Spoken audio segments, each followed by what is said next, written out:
Hello dear students, welcome to Proton the chemistry class. मेरा नाम है जदिया और आज हम बात करने वाले हैं क्लास 11th एटॉमिक स्ट्रक्चर के लेक्चर नंबर 3 के बारे में, जिसमें हम लोग देखने वाले हैं बोहर कॉन्सेप्ट को कि बोहर ने किस तरीके से एटम को एक्सप्लेन किया था, किस तरीके से उसने अपने अपने कॉन्सेप्ट यूज करके क्या क्या उसने एक्सप्लेन किया था एटम के बारे में। ठीक है, और इसके फिर से हम देखने वाले हैं, देखेंगे जब हम पूरा बोहर का एक्सपेरिमेंट कंप्लीट कर लेंगे और देखेंगे लास्ट में कि इसके ड्रॉबैक्स क्या थे और इस कॉन्सेप्ट से हमें और क्या नई इंफॉर्मेशन मिलती है एटम से रिलेटेड। और ये जो मतलब एक्सपेरिमेंट है या फिर ये जो कॉन्सेप्ट है बोहर का, ये थ्योरेटिकल तो इम्पोर्टेंट है ही, प्लस साथ में न्यूमेरिकल भी बहुत इंपॉर्टेंट है। इस यहाँ से हम बोल सकते हैं कि एटॉमिक स्ट्रक्चर के न्यूमेरिकल्स बनने स्टार्ट हो जाते हैं, अच्छे लेवल के न्यूमेरिकल्स बनने स्टार्ट हो जाएंगे। हम बोहर एक्सपेरिमेंट पढ़ेंगे, फिर उसके बाद में अगर हम उसके बाद में अगर हम क्वांटम के बारे में पढ़ेंगे। देखो, एक जो है एटॉमिक स्ट्रक्चर जो स्टार्टिंग वाली होती है वो चलती है क्लासिकल मैकेनिक्स पर, और जो बोहर के जस्ट बाद वाली जितनी भी आएगी एटॉमिक स्ट्रक्चर वो चलेगी क्वांटम मैकेनिक्स पर।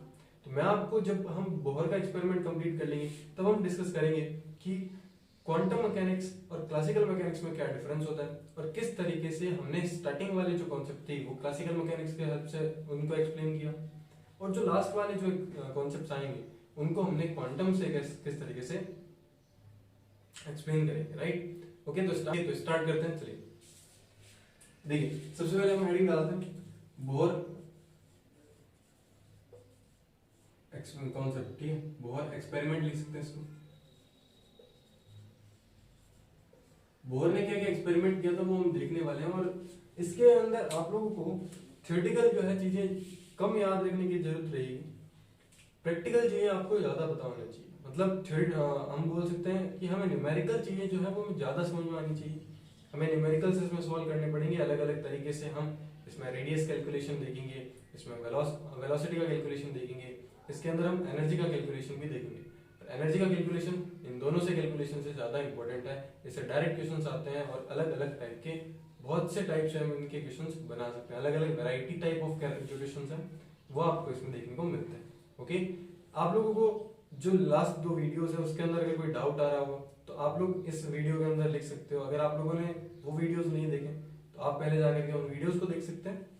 ठीक है, और अगर आप लोगों ने अभी तक प्रोटोन द केमिस्ट्री क्लास को सब्सक्राइब नहीं किया तो please proton the chemistry class को सब्सक्राइब कर लीजिए, पास में जो बेल आइकन है उसको प्रेस कर लीजिए ताकि आने वाले वीडियो की अपडेट आप मिस ना करें। ओके, चलिए तो स्टार्ट करते हैं। देखिए, बोहर एक्सपेरिमेंट जैसा रदरफोर्ड ने हमें एक्सप्लेन किया था, रदरफोर्ड ने हमें बताया था कि जो एटम होता है वो उसका जो मैक्सिमम पार्ट होता है वो उसके सेंटर में रहता है। इसको हम क्या बोलते हैं? इसको हम बोलते हैं न्यूक्लियस। इस न्यूक्लियस के अराउंड इलेक्ट्रॉन जो है वो क्या करते रहते हैं? रिवॉल्व करते रहते हैं। नेगेटिव चार्ज पार्टिकल क्या करते रहते हैं? रिवॉल्व करते रहते हैं। इसको हम क्या नाम देंगे? ये हो जाएगा हमारा न्यूक्लियस। ये न्यूक्लियस, ये क्या हो जाएगा हमारा इलेक्ट्रॉन। और इस न्यूक्लियस के अंदर क्या प्रेजेंट होगा? ये जो पॉजिटिव चार्ज है इसको आप क्या बोल सकते हो? प्रोटॉन बोल सकते हो। थोड़ी सी साउंड में अगर आपको इरिटेशन हो रही है तो उसके लिए वेरी वेरी सॉरी, क्योंकि मेरा जो गला है वो बहुत टाइम से खराब चला था। अभी कुछ रिलीफ मिला है इसलिए मैं वीडियो रिकॉर्ड कर रहा हूँ। तो थोड़ा सा अगर आपको इरिटेशन हो तो उसको अवॉइड करके आप लोग लेक्चर पर ज़्यादा फोकस करें। ठीक है, मैं ट्राई करूँगा कि आपको इरिटेशन और वो सारी चीज़ें अपन को ना हो बीच के अंदर। चलिए, तो इसको हम क्या बोलते हैं? प्रोटॉन बोलते हैं। देखिए, इस प्रोटॉन के चारों ओर इलेक्ट्रॉन जो है वो क्या करते हैं? इलेक्ट्रॉन रिवॉल्व करते हैं। ठीक है, ये हमने रदरफोर्ड के एक्सपेरिमेंट में देखा था। रदरफोर्ड ने हमें ये भी बताया था कि जो इलेक्ट्रॉन होते हैं ये किस पाथ के अंदर रोटेट करते हैं, उसको हम क्या बोलते हैं? उसको हम बोलते हैं ऑर्बिट बोलते हैं। ठीक, जिस पाथ में इलेक्ट्रॉन जो है वो रिवॉल्व करता है उस पाथ को हम क्या बोलते हैं? ऑर्बिट बोलते हैं। ठीक, यहीं से वापस बोहर का एक्सपेरिमेंट स्टार्ट होता है अकॉर्डिंग टू बोहर। अब बोहर ने क्या किए थे? अपने कुछ पोस्टुलेट्स दिए थे। उन सारे पोस्टुलेट को अगर हम कंबाइन फॉर्म में बोले तो मेनली 3 ही पोस्टुलेट थे। उन 3 पोस्टुलेट से हम लोग पूरी की पूरी जो है इसका कॉन्सेप्ट एक्सप्लेन कर सकते हैं। बुक के अंदर सब छोटे छोटे आपको पार्ट दे रखे हैं, 7 to 8 पार्ट दे रखे हैं, बट हम उन सारे के सारे पार्ट्स को 3 पार्ट्स मतलब 3 आप बोल सकते हो स्टेटमेंट में इजीली एक्सप्लेन कर सकते हैं, इजीली समझ सकते हैं। ठीक है, चलिए देखो, पहला स्टेटमेंट क्या होता है? First statement. और हाँ, ये कोई इसने ज्यादा एक्सपेरिमेंट नहीं किए थे। ठीक है, बोहर ने कोई ज्यादा एक्सपेरिमेंट नहीं किए थे। रदरफोर्ड की जो एनालिसिस डाटा जो थे उसी को उसने एनालाइज किया और ज़्यादा इम्प्रूवमेंट करके कुछ और नए अपने कॉन्सेप्ट, जो रदरफोर्ड की जो मिस्टेक्स थी, जो रदरफोर्ड की ड्रॉबैक्स थी, उसी को एक्सप्लेन करके, उसी को फुलफिल करके क्या किया है, अपना कॉन्सेप्ट प्रोड्यूस किया। बोहर के अकॉर्डिंग किसी भी जब इलेक्ट्रॉन जो है न्यूक्लियस के अराउंड रिवॉल्व करता है तो एक स्पेसिफिक पाथ में रिवॉल्व करता है। उस स्पेसिफिक पाथ को हम क्या बोलते हैं? उस स्पेसिफिक पाथ को हम बोलते हैं ऑर्बिट। ठीक है, तो हम बोल सकते हैं यहाँ पे electron revolve around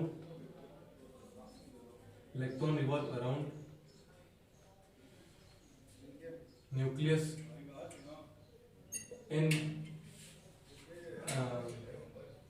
electron revolve around nucleus in spheric in a specific path, specific path which is called as orbit। इसको आप ऑर्बिट बोल सकते हो, इसको आप सेल बोल सकते हो, और इसको आप क्या बोल सकते हो, है ना, और इसको रिप्रेजेंट कर सकते हैं एंड represented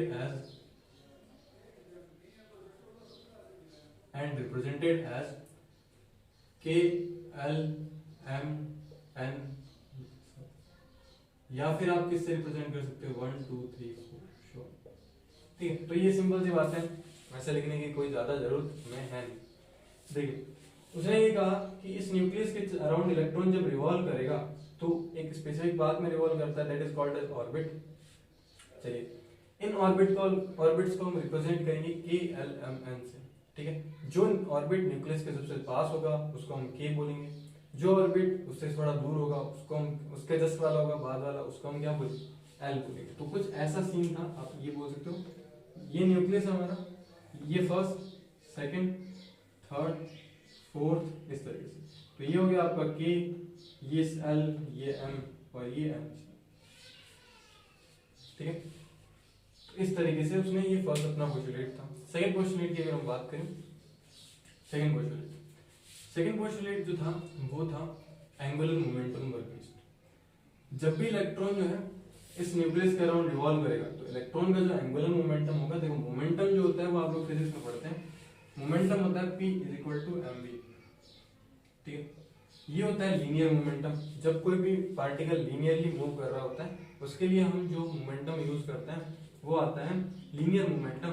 उस ऑब्जेक्ट का मास किस स्पीड, किस वेलोसिटी से वो क्या कर रहा है, मूव कर रहा है, तो वो उन दोनों को मल्टीप्लाई करके हम उसका क्या निकाल सकते हैं, मोमेंटम निकाल सकते हैं।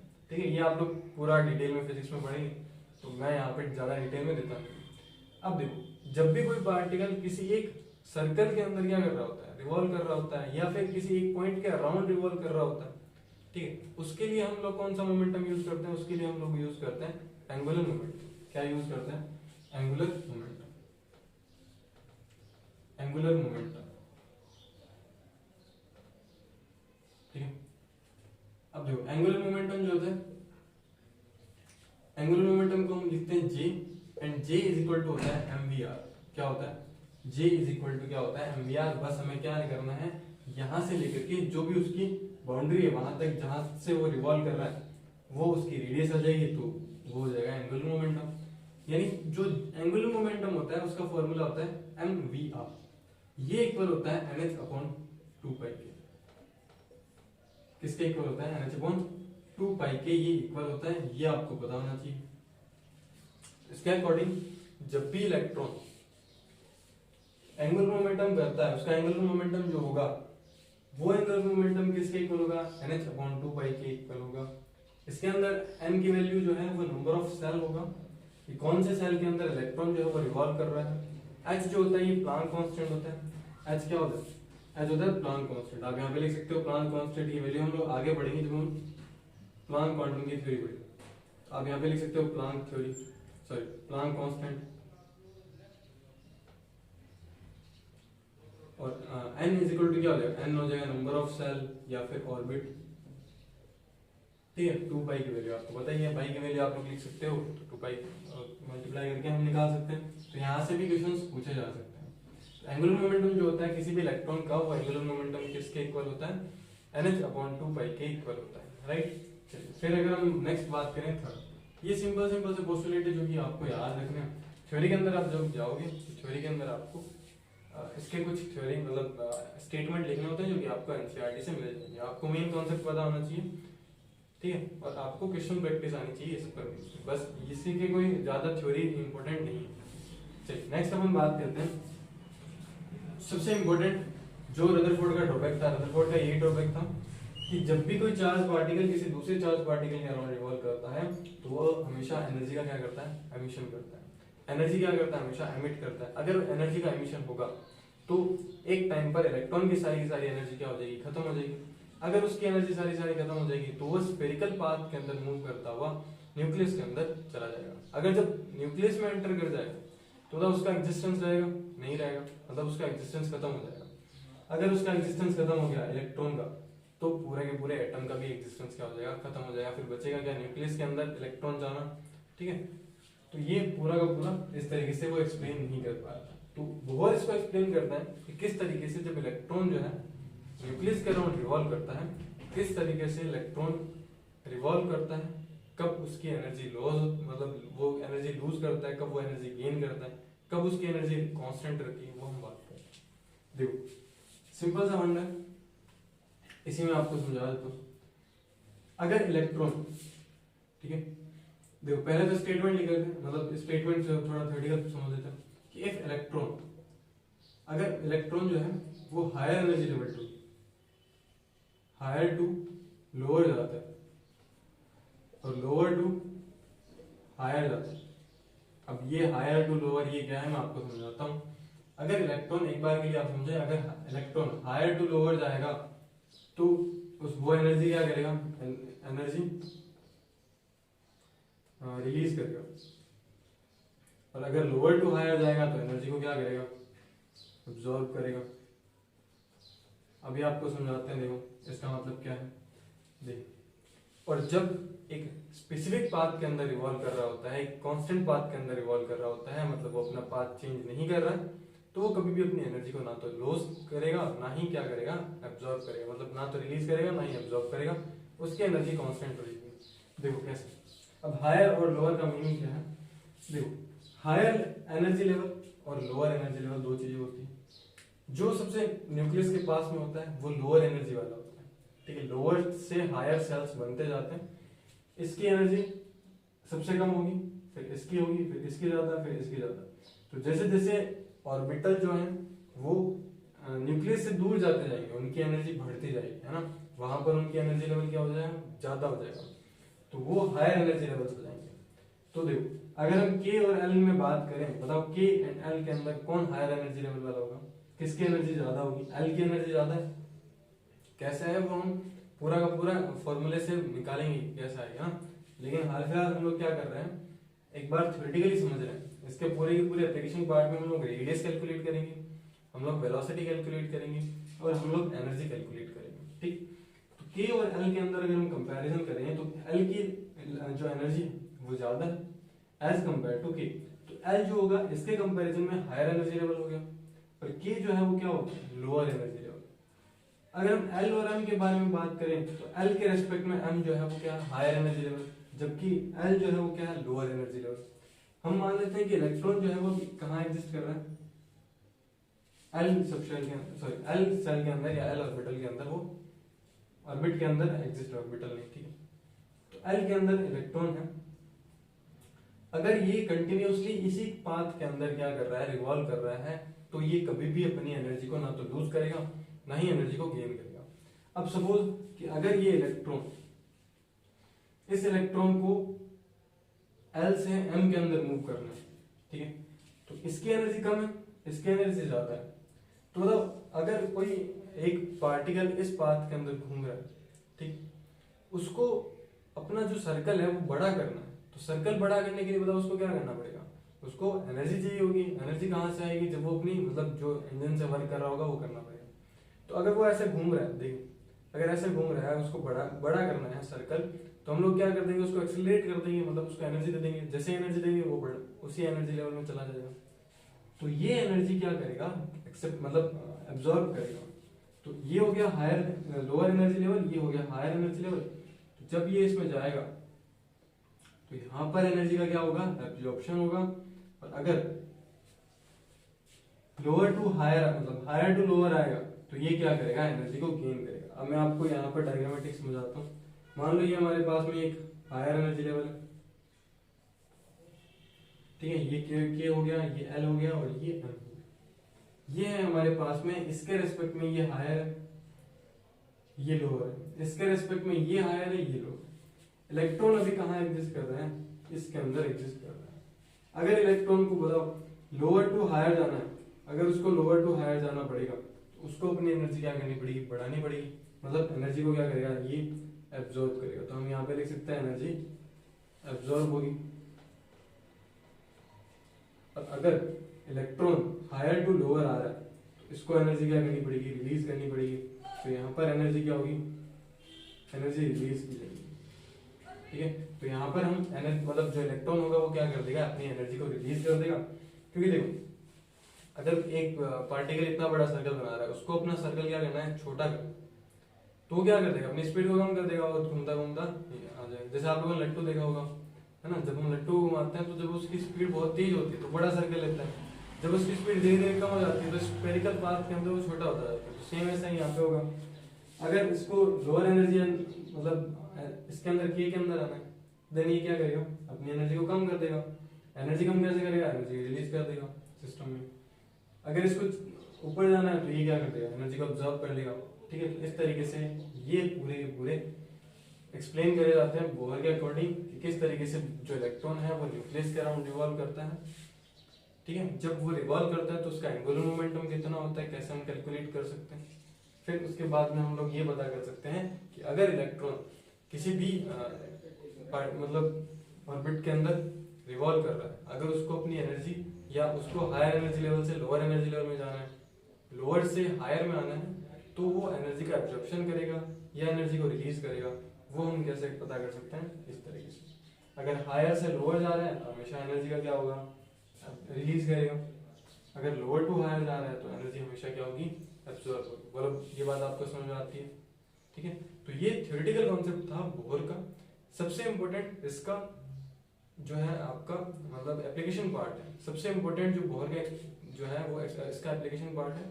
एप्लीकेशन पार्ट से ज्यादा क्वेश्चंस पूछे जाते हैं, इसके थ्योरेटिकल पार्ट से ज्यादा क्वेश्चंस नहीं पूछे जाते हैं। और इसके कुछ एक ड्रॉबैक्स भी हैं, वहां से भी अच्छे क्वेश्चंस बन सकते हैं। ड्रॉबैक्स से भी कुछ एक स्टेटमेंट्स हैं ड्रॉबैक्स के अंदर।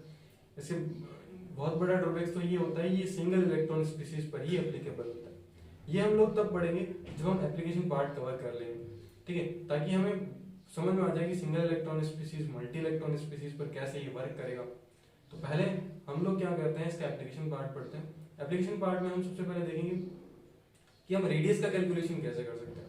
रेडियस कैलकुलेशन करने के लिए हमें फॉर्मूला कौन सा चाहिए होगा और हम किस तरीके से फॉर्मूला डिराइव कर सकते हैं, ठीक है। तो डेरिवेशन भी हम लोग देखने वाले हैं फॉर्मूले का, बट आपको डेरिवेशन याद नहीं रखना। आपको तो सिर्फ क्या याद रखना है, आपको सिर्फ याद रखना है कि फॉर्मूला क्या है, किस तरीके से आप लोग कैलकुलेशन कर सकते हो और किस तरीके से हम इजी तरीके से आंसर निकाल सकते हैं, ठीक। आप लोग ये कॉपी करो, ठीक है। इन तीनों स्टेटमेंट की अगर आपको थ्योरी लिखनी है, वैसे मैंने आपको बोला हुआ कि जैसे ये पूरा का पूरा कंप्लीट हो जाएगा उसके बाद आपको जो लास्ट वीडियो आएगा उसके अंदर आपको पीडीएफ नोट्स जो है वो मेंशन कर लिए जाएंगे।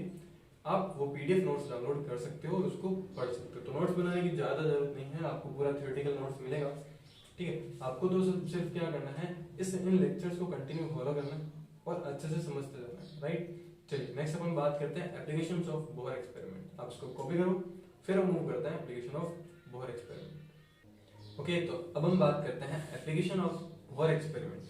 देखिए एप्लीकेशन ऑफ बोहर एक्सपेरिमेंट में हम सबसे पहले बात करते हैं कैलकुलेशन ऑफ रेडियस।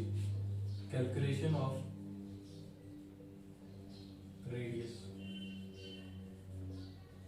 ठीक है। जैसे हमने रदरफोर्ड में कैलकुलेशन करी थी वैसा का वैसा हम लोग बोहर के अंदर देखते हैं। और बोहर के अंदर हम ये देखेंगे कि रदरफोर्ड से ये किस तरीके से डिफरेंट है, किस तरीके से इसका फॉर्मूला आएगा, वो सब चीजें हम कैलकुलेट करने वाले हैं। देखिए सबसे पहले हम लोग बात करते हैं कि देखो ये हमारे पास में न्यूक्लियस है और ये हमारे पास में क्या हो गया, एक ऑर्बिट हो गया। इसके अंदर इलेक्ट्रॉन क्या करेगा, इस इलेक्ट्रॉन को हम यहां से हटा करके यहाँ पे ले जाते हैं, ठीक है। ये आपके पास में इलेक्ट्रॉन है जिसको मैंने डार्क सर्कल से कर रखा है, दिखाई दे रहा है आपको। आपने थोड़ा सा फिजिक्स के अंदर पढ़ा होगा कि जब भी कोई पार्टिकल किसी सर्कल के अराउंड, किसी सेंटर के अराउंड रिवॉल्व कर रहा होता है तो उस पर दो टाइप के फोर्सेस अप्लाई होते हैं। आप लोगों ने कभी फील भी किया होगा, जब भी हम गाड़ी को किसी सर्कल से टर्न कर रहे होते हैं, ठीक है, तो हम गाड़ी के जस्ट उस सर्कल से जस्ट अपोजिट डायरेक्शन में क्या कर जाते हैं, शिफ्ट कर जाते हैं। ये रूल ड्राइवर पर एप्लीकेबल नहीं होता।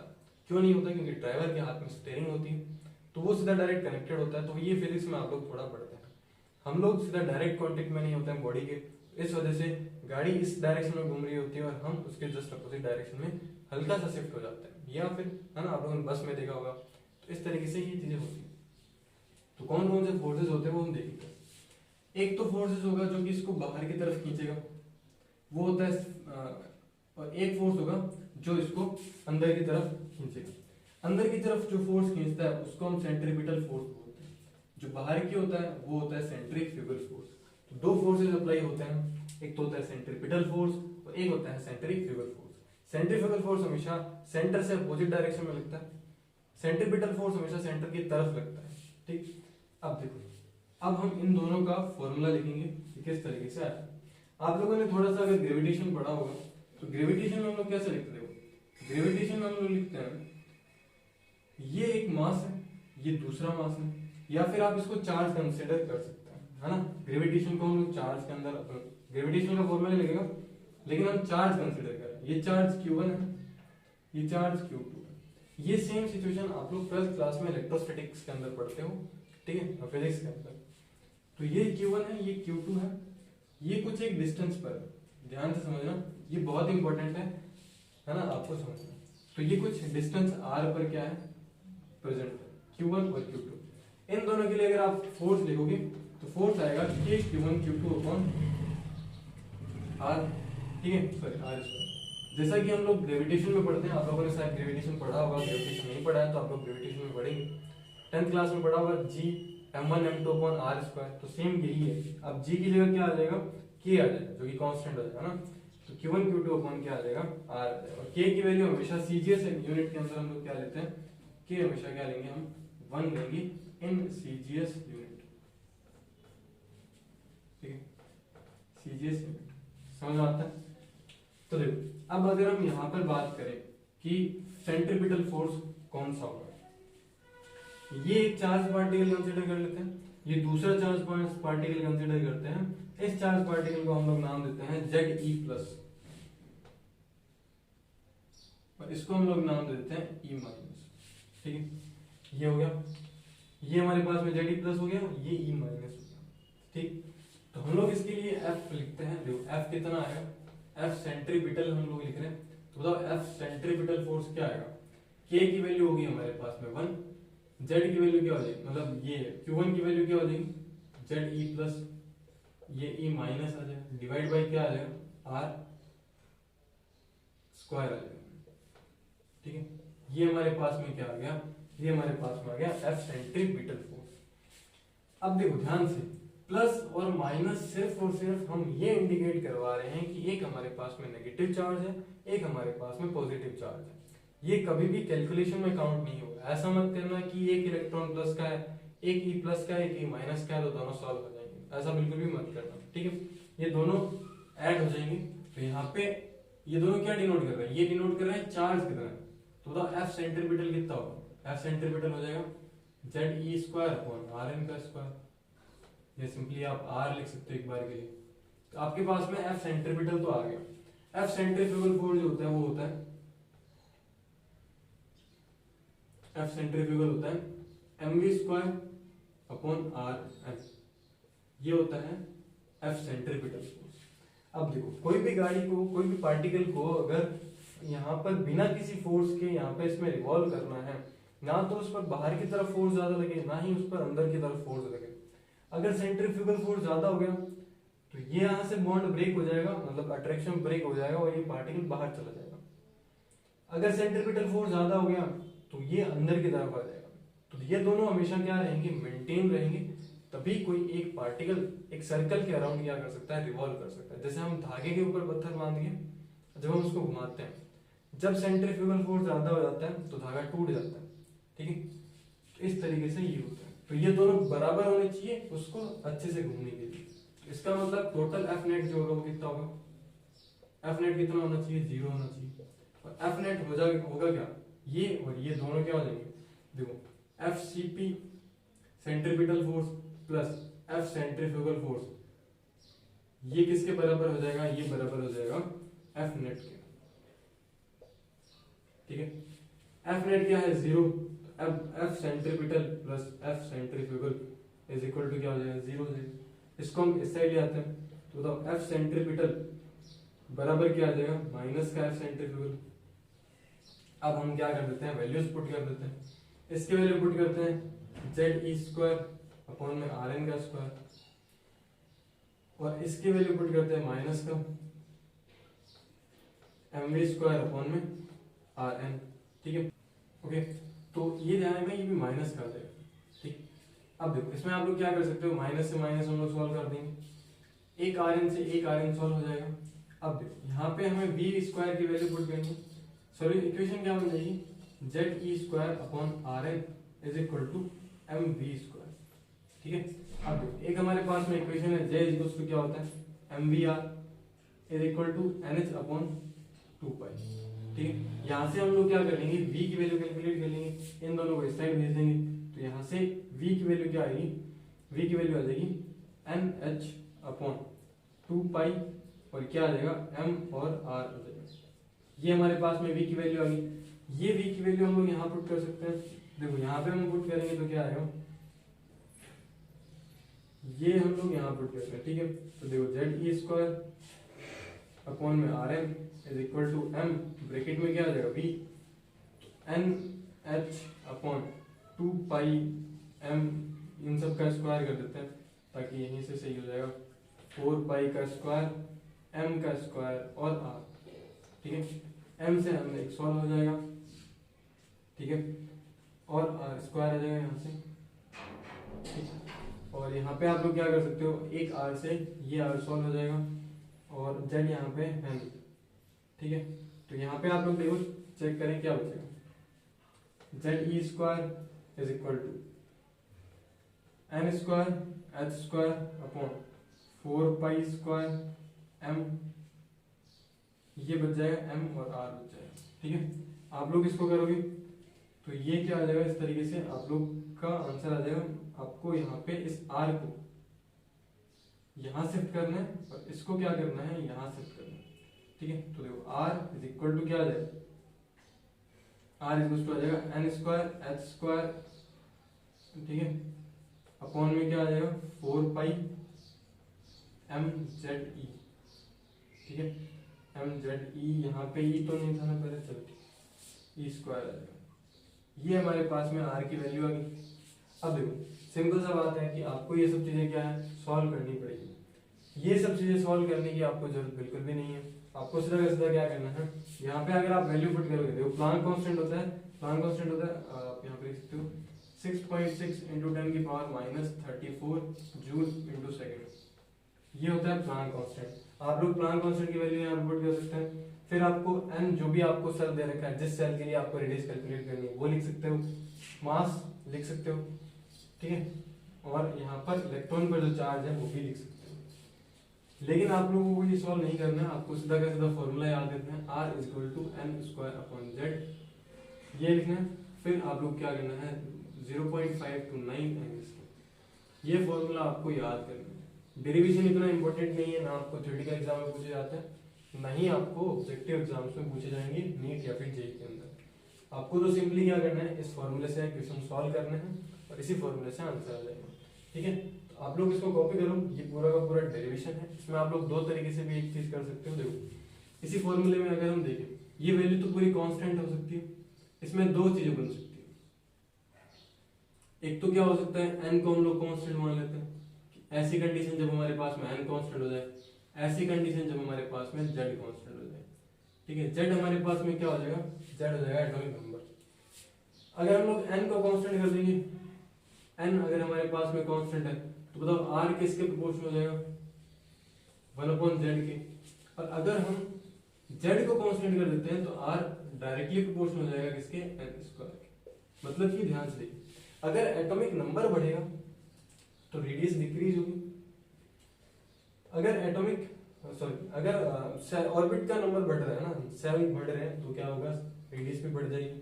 आप इस तरीके से जो है कर सकते हो, ठीक है। तो ये फॉर्मूले भी आपको, ये जो रिलेशन है ये भी काम आएंगे। इनसे आप लोग क्या कर सकते हो, इनसे आप लोग रेशियो फाइंड आउट कर सकते हो। आपको सेम एलिमेंट दे रखे हैं, जैसे फॉर एग्जांपल H+ दे रखा है, ठीक है, हाइड्रोजन दे रखा है, He+ दे रखा है, मतलब हाइड्रोजन, हीलियम, लिथियम, बेरिलियम ऐसा दे रखा है। इन सब में सिर्फ एक इलेक्ट्रॉन हम रखते हैं, सिंगल इलेक्ट्रॉन स्पीशीज पर ही वर्क करता है, मल्टी इलेक्ट्रॉन स्पीशीज पर ये सारे के सारे कॉन्सेप्ट नहीं लगते हैं। इसीलिए इसका ये ड्रॉबैक है कि ये ओनली मल्टी इलेक्ट्रॉनिक स्पीशीज में नहीं लगता, हमेशा सिंगल इलेक्ट्रॉनिक स्पीशीज पर ही लगता है। अगर आपको किसी भी एटम पर ये कॉन्सेप्ट अप्लाई करना है तो उसमें आपको सिर्फ और सिर्फ एक ही इलेक्ट्रॉन रखना पड़ेगा। जैसे हीलियम है तो हीलियम में आपको एक इलेक्ट्रॉन रखना पड़ेगा, लिथियम है तो लिथियम में भी आपको एक इलेक्ट्रॉन रखना पड़ेगा, बाकी आपको सारे हटा करके उसके पॉजिटिव चार्ज लगाना पड़ेगा। तो जो हम क्वेश्चन प्रैक्टिस करेंगे तब हम देखेंगे कि किस तरीके से होगा। हाल फिलहाल तो आप लोग ये कॉपी करो और ये फॉर्मूला आप लोग को याद होना चाहिए, ठीक है। अभी क्वेश्चन प्रैक्टिस में टाइम है तो आप लोग इस पर प्रैक्टिस करें। अभी तक हम इस पर बेस्ड छोटे छोटे न्यूमेरिकल्स करेंगे, ठीक है। नेक्स्ट लेक्चर में जो हम वेलोसिटी और जो एनर्जी का डेरिवेशन है वो हम देखेंगे, उसके बाद में हम तीनों का कंबाइन जो है क्वेश्चंस करेंगे और किस लेवल तक के क्वेश्चंस पूछे जाते हैं उन सबको डिस्कस करेंगे, ठीक है। तो आप इनको कॉपी करो, फिर हम मूव करते हैं नेक्स्ट टाइप के क्वेश्चंस के बारे में। फ्रेंड्स तो देखो, अब आपको नेक्स्ट जो क्वेश्चन दे रखा है इस टाइप से सिंपली क्वेश्चंस पूछे जाते हैं। हम लोग अलग लेवल के भी देखेंगे, जितने लेवल तक के पूछे जा चुके हैं अभी तक। सबसे पहला क्वेश्चन हमारे पास में ये दे रखा है कि आपको ये बताना है कि 1:4 जो रेडियस रेशियो दे रखा है वो इनमें से किसके लिए पॉसिबल हो सकता है, ठीक है। तो आप लोग कैसे चेक करेंगे, आप लोग कैसे, सबके लिए आप रेडियस रेशियो कैलकुलेट करके देख सकते हैं। अगर हम इसके लिए कैलकुलेट करें, देखो k का मीनिंग क्या होगा 1, l का मीनिंग क्या होगा 2। तो देखो फॉर्मूला क्या होता है, r = n² / z × 0.529, ठीक है। ये हम लिख लेते हैं r1 अपॉन में क्या हो जाएगा r2, तो ये हो जाएगा n² / z × 0.529। बताओ ये दोनों कट जाएंगे, z सेम है तो ये कट जाएंगे, है ना। हमें तो सिर्फ n ही चेंज करना है।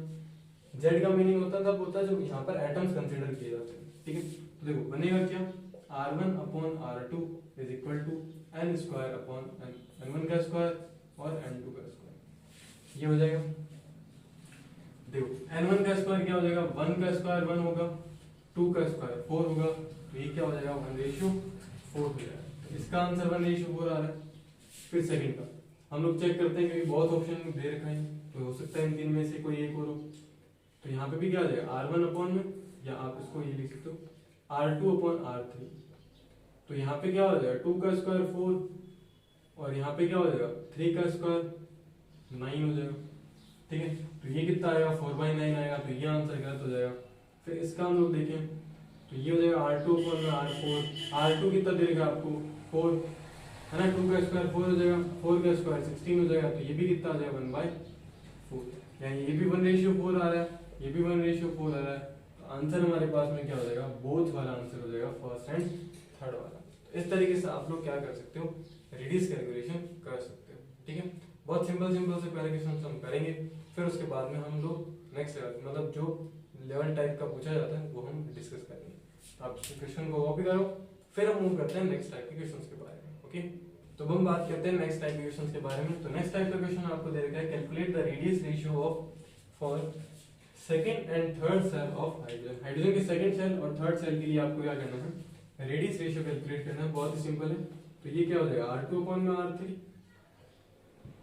इज इक्वल टू क्या होगा, देखो यहाँ पे क्या होगा n1 का स्क्वायर अपॉन में z, सॉरी n2 लिख देते हैं यहाँ पे, और यहाँ पे क्या होगा n3 का स्क्वायर अपॉन में z आ जाएगा, इनटू यहाँ पे क्या आ जाएगा 0.529, इनटू यहाँ पे क्या आ जाएगा 0.529, 0.529 से 0.529 कट जाएगा, z से z सोल्व हो जाएगा क्योंकि z हाइड्रोजन के लिए कितना होता है, z कितना होगा 1 4 हाइड्रोजन, हाइड्रोजन का z 1 होता है, तो यहाँ पे ये कट जाएगा, यानी कि सेम वापस क्या आ जाएगा r2/r3, ये कितना आ जाएगा n2 का स्क्वायर अपॉन में n3 का स्क्वायर, n2 का मतलब सेकंड सेल, तो सेकंड सेल आपको दे रखा है और थर्ड सेल आपको दे रखा है, इसका स्क्वायर 4:9 आएगा इसका आंसर।